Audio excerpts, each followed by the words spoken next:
నమస్తే, welcome to వేద తెలుగు. ఇప్పుడు మనతో పాటు ప్రముఖ ఆస్ట్రాలజర్ చేబిఎం కిరణ్ శర్మ గారు ఉన్నారు. గురుగారితో మాట్లాడి మరిన్ని వివరాలు తెలుసుకుందాం. నమస్తే గురుగారు. నమస్తే అమ్మా, అఖండ ఐశ్వర్యమస్తు. సార్, ఇప్పుడు చాలా ఊర్లలో పొలిమేర అని చెప్పేసి కొన్ని ఉంటాయి. కొన్ని పండుగలకి వాళ్ళు ఊరికి పొలిమేర అని చెప్పి కొడతారు.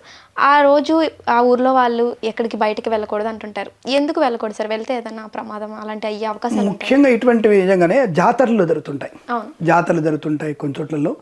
ఆ జాతర సమయంలో ఉన్నటువంటి అందరూ కూడా, అలాగే బొడ్రాయి ప్రతిష్ఠ అయినప్పుడు ఊళ్ళల్లో బయటికి వెళ్ళినవారు. అలాగే ఇంట్లో ఊళ్ళల్లో ప్రభలు కడతారు. ఇది మీకు ఆంధ్రలో ప్రభలు, తెలంగాణలో బొడ్రాయి అంటారు. అంటే కొన్ని దగ్గర ఒక ప్రాంతం ఉంటుంది. కొన్ని విషయాల్లో జాతర అది తెలంగాణలో ఉంది, ఆంధ్రలో ఉంటుంది.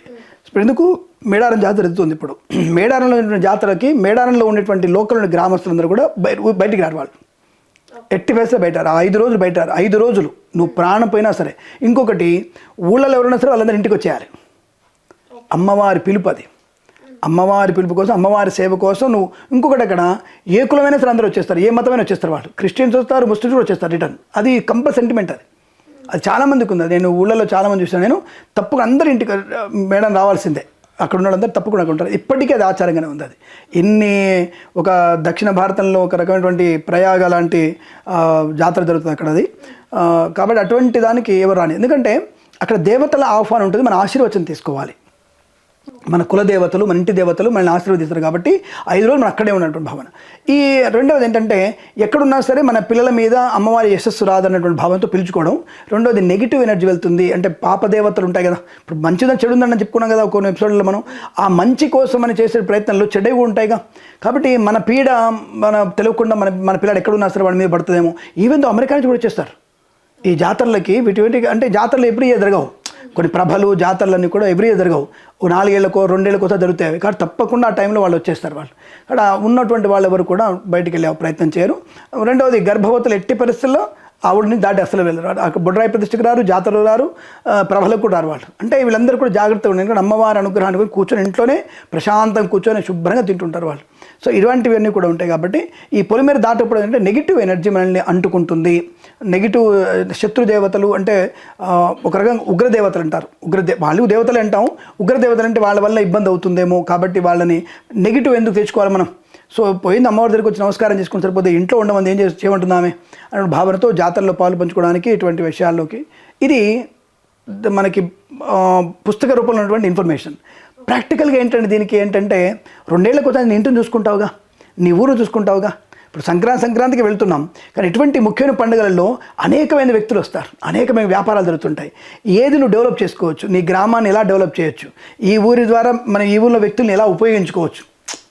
ఈ లాజిక్ కూడా అంటే మన యొక్క గ్రామాన్ని, మన యొక్క ఉన్నటువంటి వాటిని డెవలప్ చేసుకోవడానికి అనేక మంది వ్యక్తులతో అక్కడే కూర్చొని మాట్లాడుకోవడం వల్ల తప్పకుండా మనకి అనేక రకమైనటువంటి ఉపాయాలు తటస్థిస్తాయి. మన డెవలప్మెంట్ బాగా ఉంటుంది. ఎటువంటి ఆరోగ్యం అనే లక్షణాలు పొందుకోవాలి, ఎవరితో ఎలా మాట్లాడుకోవాలి. రెండవది, ఎటువంటి వ్యక్తులు సంబంధాలు వచ్చాయి. మావ కొడుకు వచ్చాడా, బావ కొడుకు వచ్చాడా, అల్లుడు వచ్చాడా, ఇంకోటి వచ్చాడా, మన పిల్లకి వరుస అవుతాడా, మన అమ్మాయికి వరుస అవుతుంది అమ్మాయి. ఇలా అనేక రకాలైనటువంటి బాంధవ్యాల కోసం కూడా తప్పకుండా వాళ్ళ ఎదుగుదల తెలుస్తుందిగా. వీడు ఒక 2 ఎకరాలు కొన్నాడు, 4 ఎకరాలు చేశాడు.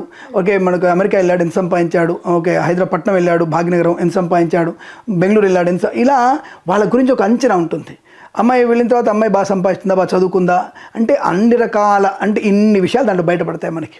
కాబట్టి భౌతికమైనటువంటిది, ఆధ్యాత్మికమైనటువంటిది, బంధువర్గమైనటువంటిది, ఒక రకమైనటువంటి భావోద్వేగమైనది అందరు కలిసి ఆనందంగా పంచుకోగలిగేది. కాబట్టి జాతరలలో ఈ మేడారం కానీ, ఇంకొక జాతర కానీ, ప్రభలలో కానీ, తీర్థాల్లో కానీ బయటికి వెళ్ళకూడదు ఈ బొడ్రాయి ప్రతిష్టప్పుడు కూడా అంటే కారణం ఇదే. వెళ్ళకపోవడం వల్ల వాళ్ళకి అనేక రకాల ఆనందకర జీవనాన్ని పొందుకునే జీవన ప్రమాణాలు పెరుగుతున్నటువంటి భావనతో ఇటువంటి జాతరలు పొలిమేర దాటొద్దని స్పష్టంగా చెప్పబడుతోంది. ఇదే మాత్రమే కారణం, ఇంకోటి ఏం లేదు అక్కడ. అంటే భగవంతుని అనుగ్రహం పొందుకోవడంతో పాటుగా ఆత్మీయత బంధాన్ని పొందుకోగలిగేది అని అర్థం.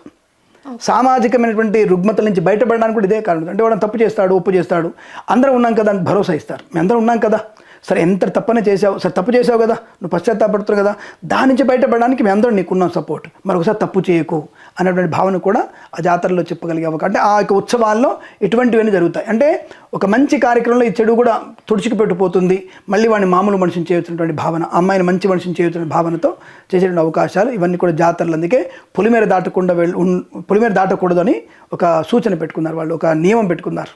అది విశేషం. ఓకే గురుగారు, ధన్యవాదాలు. శుభం. సర్వే జనా సుఖినో భవంతు.